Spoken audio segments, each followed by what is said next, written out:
Hi hello viewers, welcome to ఆకాశం news. ఒక news అండి. రకుల్ను సమంతను మంచు లక్ష్మిని ప్రకటించినప్పుడు ఆ సోయ లేదా కేటీఆర్ ఆది శ్రీనివాస్ గారు కొన్ని కీలకమైన కామెంట్స్ చేశారు. ఏంటో చూద్దాం.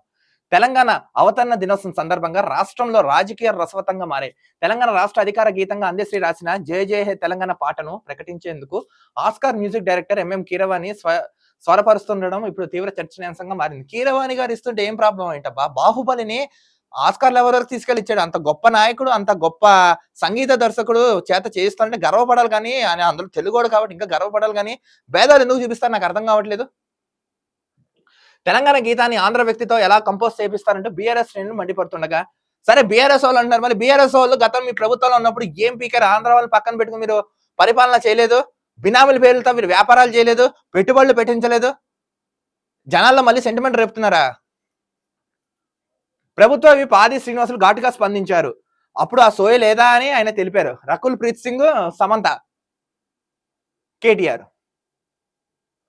తెలంగాణ అధికార గీతం జయ జయ హే తెలంగాణ స్వరకల్పన వ్యవహారం ఇప్పుడు సర్వత్రా చర్చనీయాంశంగా మారింది. ఈ విషయంలో బీఆర్ఎస్ కాంగ్రెస్ నేతల మధ్య మాటల యుద్ధం నడుస్తుంది. సో ఇప్పుడు బీఆర్ఎస్ కాంగ్రెస్ నేతల మధ్య మాటల యుద్ధం నడుస్తుంది. బీఆర్ఎస్ వర్కింగ్ ప్రెసిడెంట్ కేటీఆర్ మీద కాంగ్రెస్ ఎమ్మెల్యే ప్రభుత్వ విప్ ఆది శ్రీనివాస్ మండిపడ్డారు. కేటీఆర్ మీద ప్రభుత్వ విప్ అయిన ఆది శ్రీనివాస్ గారు మండిపడ్డారు. ఎందుకు? జయ జయ హే తెలంగాణ గీతంపై బీఆర్ఎస్ నాయకులు అనవసరపు రాద్ధాంతం చేస్తున్నారని మండిపడ్డారు. సో ఇప్పుడు ఈ బీఆర్ఎస్ వాళ్ళు ఏంటంటే అనవసరంగా కాంట్రవర్సీ చేస్తున్నారు, టైం వేస్ట్ చేస్తున్నారని ఫైర్ అయ్యారు ఆది శ్రీనివాస్. అందశ్రీ రాసిన జయ జయ తెలంగాణ పాటను Oscar music director MM Keeravani స్వరపరుస్తున్న విషయం తెలిసిందే. అయితే తెలంగాణ అధికారిక గీతాన్ని ఆంధ్ర మ్యూజిక్ డైరెక్టర్ సంగీత అందించడం ఏంటని బీఆర్ఎస్ శ్రేణులు తీవ్రంగా వ్యతిరేకిస్తున్నారు. మళ్ళీ అలాంటప్పుడు ఆంధ్ర వాళ్ళు చేస్తున్నప్పుడు మీరు ఆంధ్ర వాడితో పెట్టుబడులు ఎందుకు పెట్టించారు, వ్యాపారాలు ఎందుకు చేశారు, బినామీ బ్లాండ్స్ కింద వాళ్ళకి ఎందుకు కట్టగట్టారు, దానికి ఎందుకు చెప్పలేదు మీరు? బీఆర్ఎస్ వాళ్ళు దీనికి సమాధానం చెప్పండి.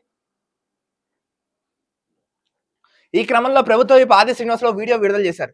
తెలంగాణ ఉద్యమం పేరిట అధికారంలోకి వచ్చిన కేసీఆర్ 10 ఏళ్ల రాష్ట్రాన్ని పరిపాలించి కనీసం జయ జయ తెలంగాణ గేయాన్ని రాష్ట్ర గీతంగా ప్రకటించలేదని ఆది శ్రీనివాస్ విమర్శించారు. సరే మీరు ఇంత మేము గొప్పలు తోపంటున్నారుగా, కేసీఆర్ సీఎంగా ఉన్నప్పుడు ఈ పాటని మీరు అధికారంగా ఎందుకు ప్రకటించలేదు? దీనికి సమాధానం చెప్పండి.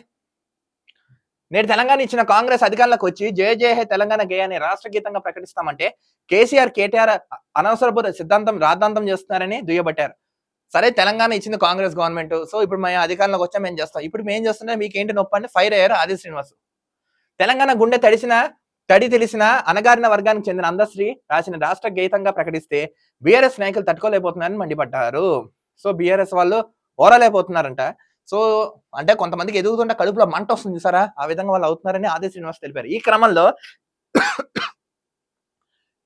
ఈ గీతాన్ని ఎంఎం కీరవాణి కంపోజ్ చేస్తే అతను ఆంధ్ర మూలలో ఉన్న వ్యక్తిగా కేసీఆర్ కేటీఆర్ విమర్శిస్తున్నారని ఆది శ్రీనివాస్ ఆగ్రహం వ్యక్తం చేశారు.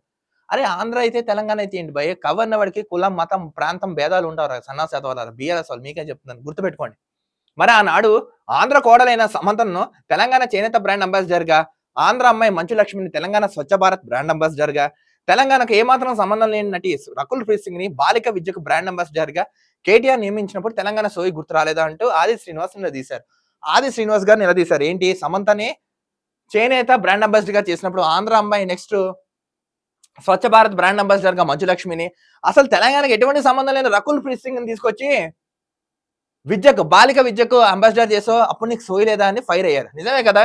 కీరవాణి గురించి నీ విమర్శలు చేస్తున్నారు బీఆర్ఎస్ వాళ్ళు, బట్ వీళ్ళు ముగ్గురు ఎటువంటి సంబంధం లేని వాళ్ళు ఎలా చేసావు అని ప్రశ్నించారు.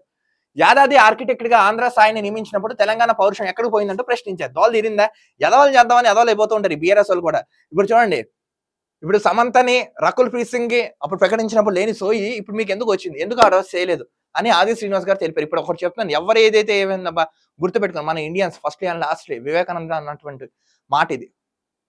ఎవరిచ్చిన తెలంగాణ రాష్ట్రానికి ఇచ్చిన కాంగ్రెస్ పార్టీకి నిలబెట్టుకుంటున్నారు సంగీత విద్వాంసులు.